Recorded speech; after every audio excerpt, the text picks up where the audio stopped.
Sehul. And thank you for setting the context for connecting fashion and economy. Can you presentation, please? Good evening, ladies and gentlemen, and I thank Consul General as well as Embassy of Italy to invite us to be part of this presentation. Thank you for allowing us to share our perspective on the industry.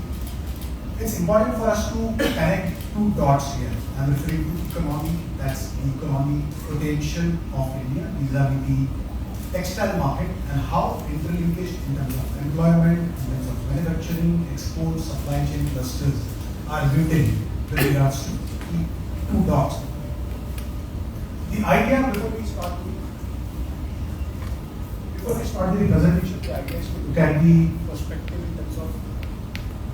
the idea is to look at the perspective in terms of how the long-term potential of Indian economy can support the investment, not just within the textile industry, but also the overarching theme of fashion. Let me first start with the perspective on the strength of Indian economy. Despite all the threats, great tensions, and global volatility of commodities, we believe that India is rightly positioned to be one of the strongest economies in terms of the pace at which the economy is growing. We are proud that over the last few years, despite challenges both globally and patches within the domestic market, the trajectory has been highest and has been very healthy with regards to its real GDP growth. We believe that over the next 4 to 5 years timeline, it's going to be one of the strongest leading real GDP growth with regards to 6.5% CAGR over the next 5 years. It's going to be one of the fastest when it comes to emerging as well as developed nations. The idea of connecting this slide with the economy is that the incremental potential that it provides with regards to the wealth multiplier, with regards to the potential on the fashion industry, and with regards to potential some of the pockets, be it on the fashion, hospitality, airlines, the watch market, the gold, timing of some of the disposable products, including textile. All of these are very interlinked here with regards to per capita growth, which we have tried to show in other times. Whenever you see the interaction of the economy and industry from India's point of view, there are many layers that you would have come across. I would like to focus on 4 pillars of Indian economy in this work. The first pillar is with regards to the structural reforms and the infrastructure growth that Indian economy has gone through, especially post-COVID. Over the last 5 to 7 years, while the health has been one of the strongest priority for the government of India at a central level, we believe that one of the strongest thrusts that we have seen across the spectrum of sectors is the infrastructure.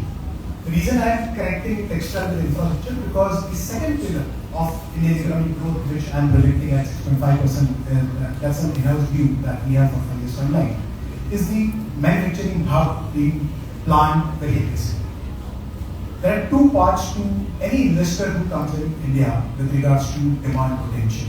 Either it's for demand domestically or it's for export potential. For domestic market, it itself opens up a large avenue with regards to divergence of population, dispersion of the choices, or the regional diversity that you have within India itself. With regards to manufacturing hub, the aspects which are important is logistic cost, power cost, employment cost, skill set, equipment, efficiency, and all of this.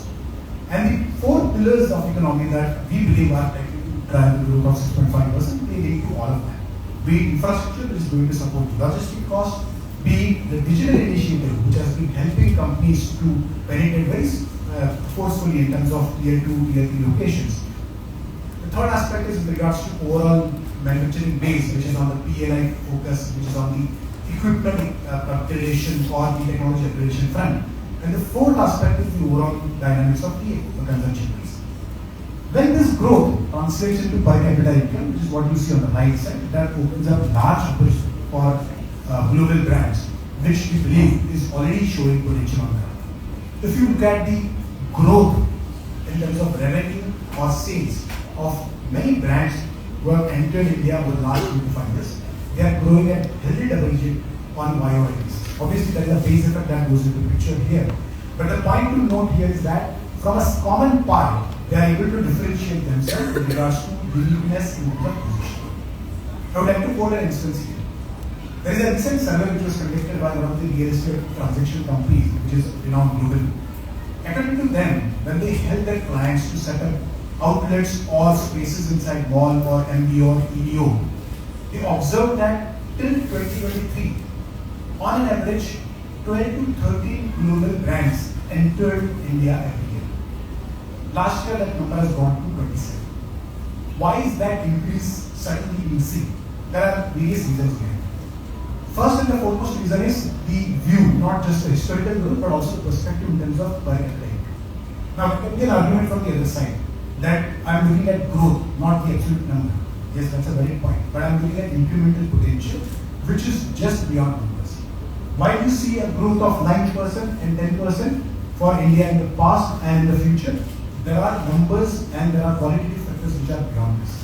We have not yet spoken on this slide about urbanization, nuclearization, aspirations, experimentation, awareness, and penetration. When you add all of these layers into this graph, you will see that many surprises come up when you enter into the Indian market with regards to potential, acceptance, experimentation of new products, and that's where we believe that more and more global brands are entering aggressively within India. On the left side, I spoke of two aspects, which is long-term potential, and I spoke of per capita growth. On the left side, I am also referring to demographic dividend here. At almost 17% of global population, that itself is one of the biggest pie that India provides in terms of consumption market. If I were to just give an example, Maharashtra, where we are Bombay's capital here, this is equivalent to Japan in terms of population. Gujarat, Karnataka, they are equivalent to Thailand and UK, respectively. Now, the reason I am referring to these states separate from India is because while India is common for states and UP as a country, each state and UP provides different experience with regards to preferences of material, design, tradition, festive season, and the rhythm in which seasonality works. That is the reason why, if you look at the headline here, I am referring to it as a demographic dividend, which is beyond geography, which is beyond culture, which is beyond heritage. It is all encapsulated within the gamut of the entire consumption base that I am referring to. On the right side, it is again one more uniqueness which I am sure many of you would have come across when you refer to reports on Indian economy. At 28 years of median age and at 68% of population working profile. And if you combine the right side graph with the left side, which is one of the most populous countries in the world, if I connect these three dots, it gives you an indication that we are looking at one of the strongest potential for luxury / disposable market from a median country. Now, how does all of this translate into consumption, and are we seeing some of the indicators? So far, the answer is yes.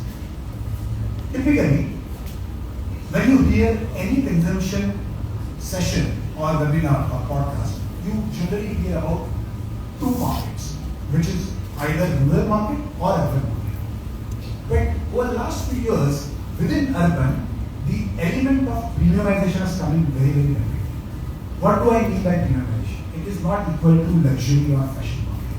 Premiumization is an aspirational population which wants to move away from middle class strata to the upper class band, and they want to differentiate themselves from a mass market, but they may not have appetite to take up the premium products. Classic example that you can see here are four, maybe some of the graphs may not be visible because of the chairs here, but I would like to highlight some of the instances. For example, cars and UVs.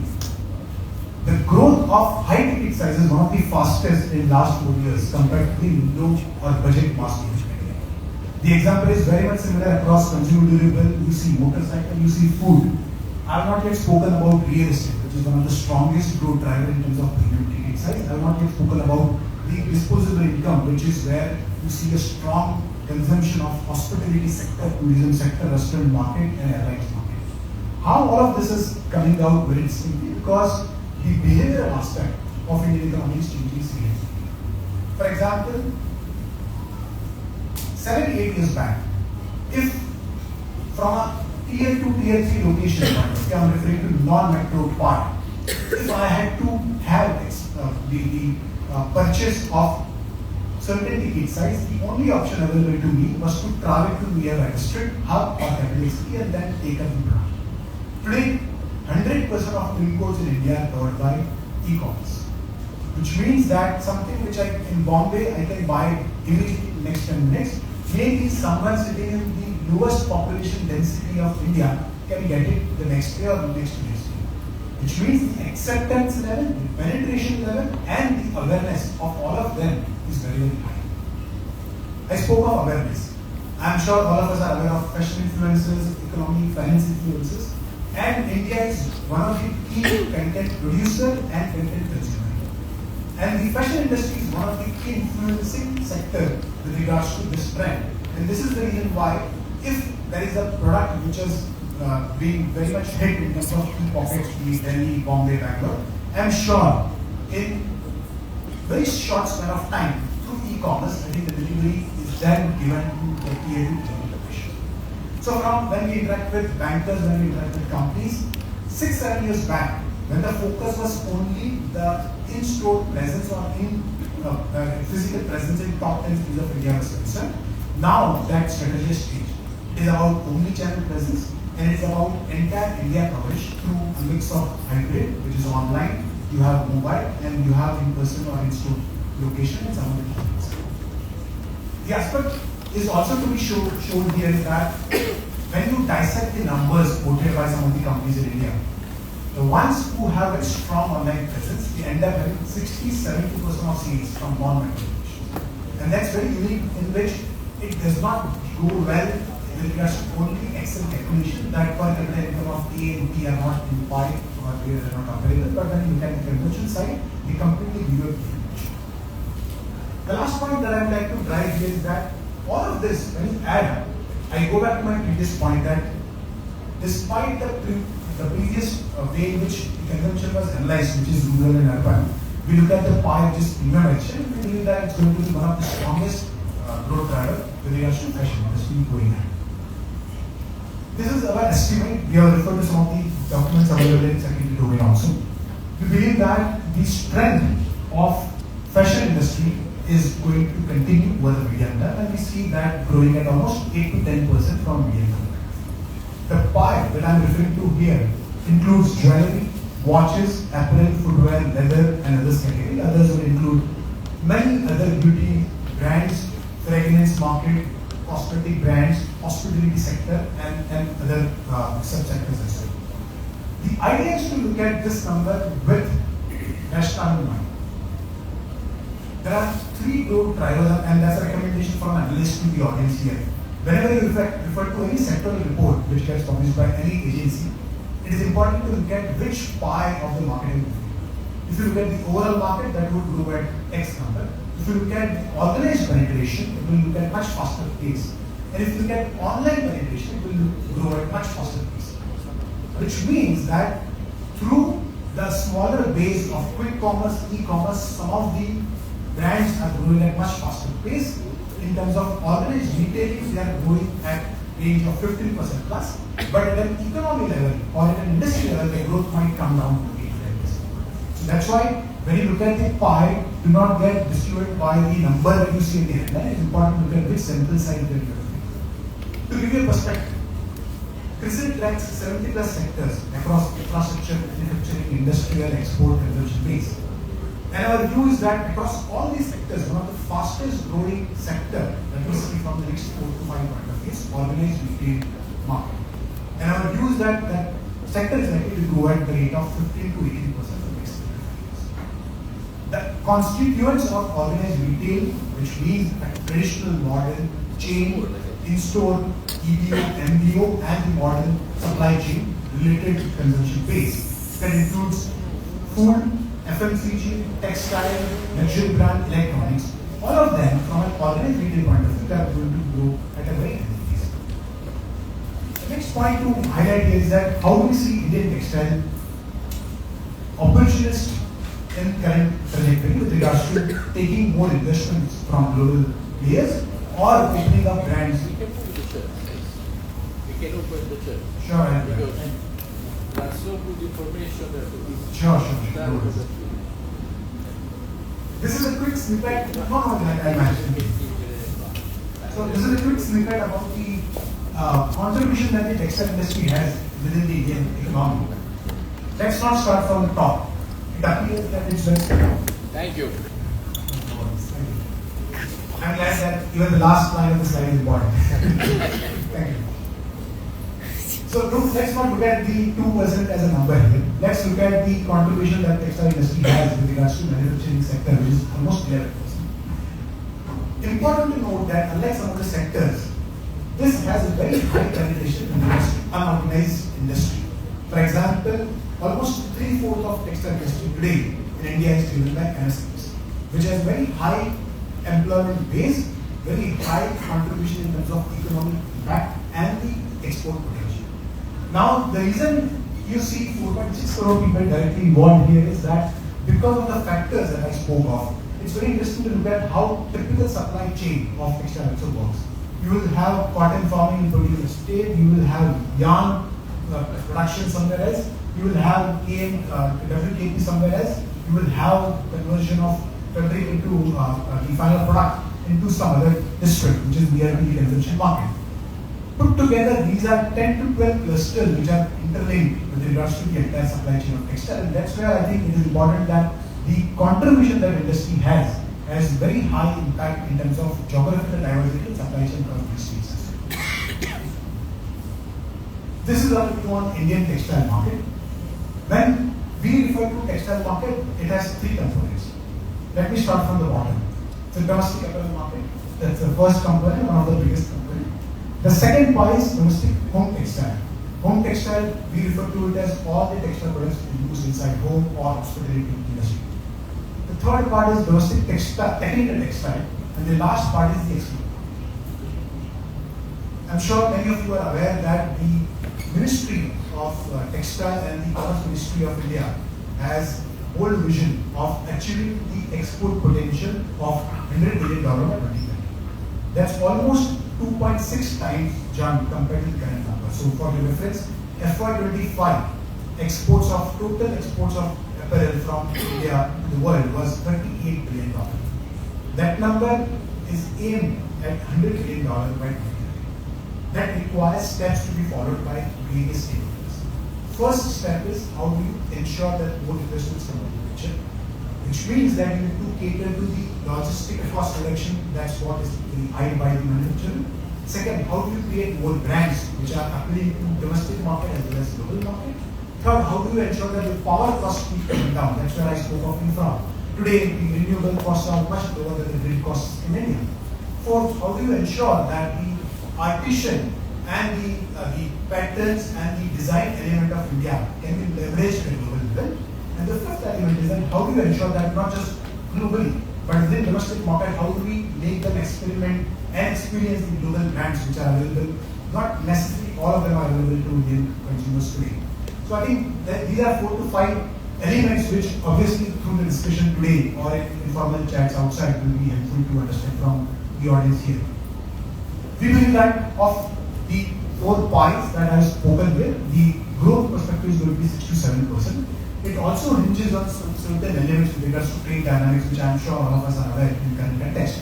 But anything which is positive and can substantially uplift the number here can definitely add in more potential to the number that I have spoken with. The current context keeps in mind the trade dynamics that we are all aware as of today. Government is mindful of this initiative, and that's why in the past there have been various initiatives that they have taken in the past.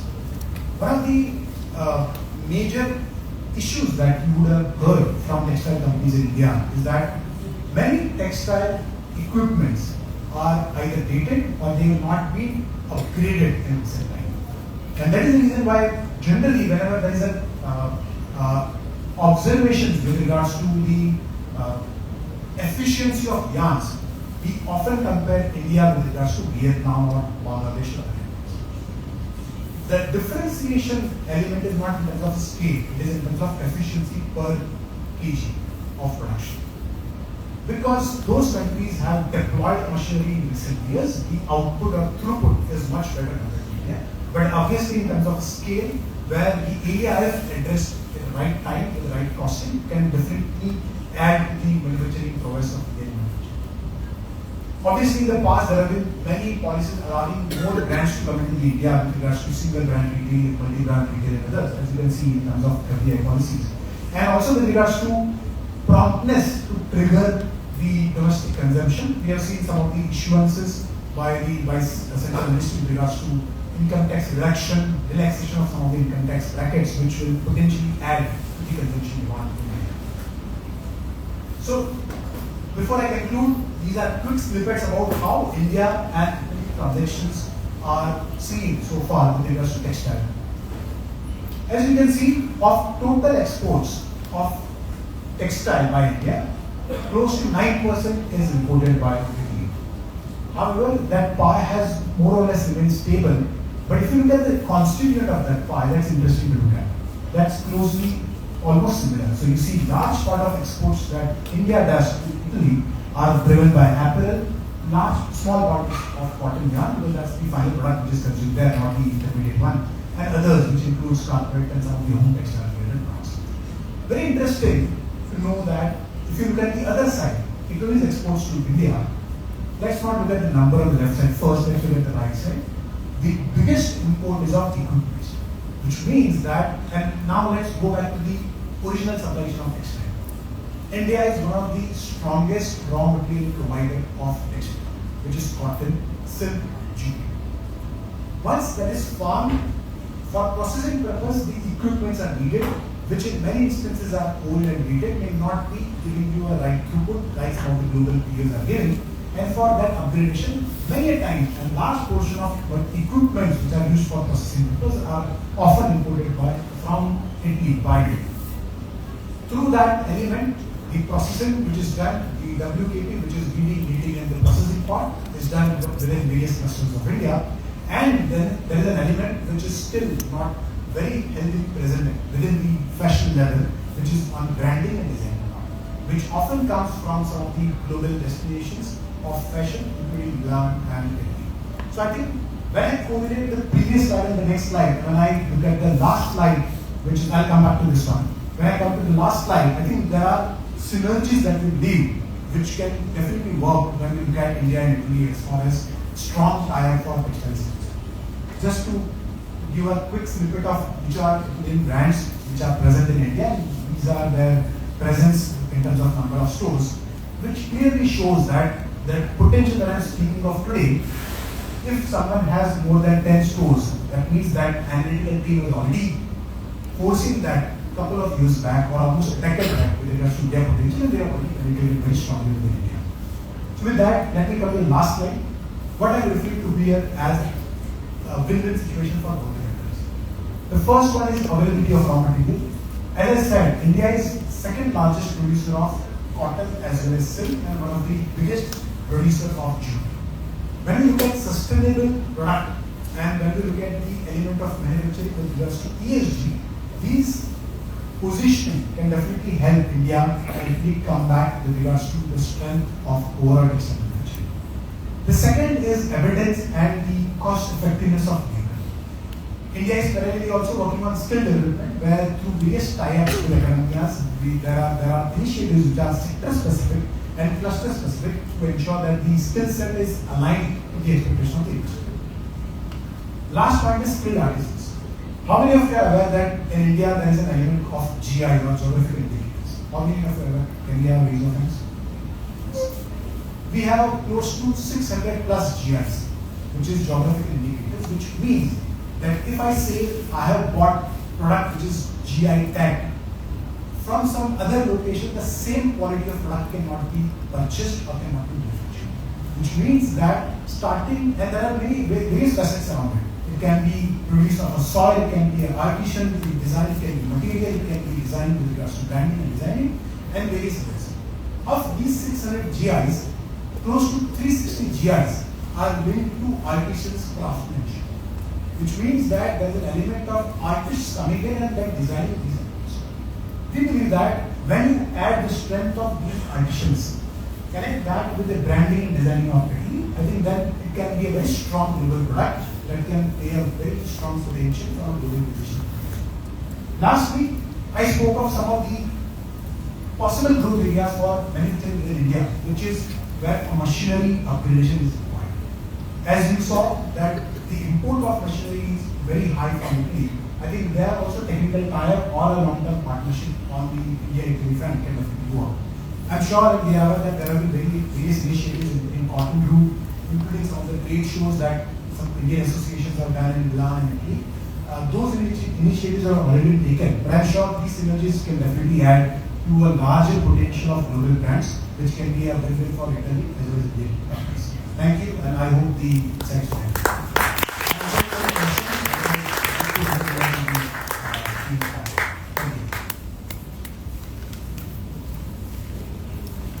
Any questions? Sure. Thank you.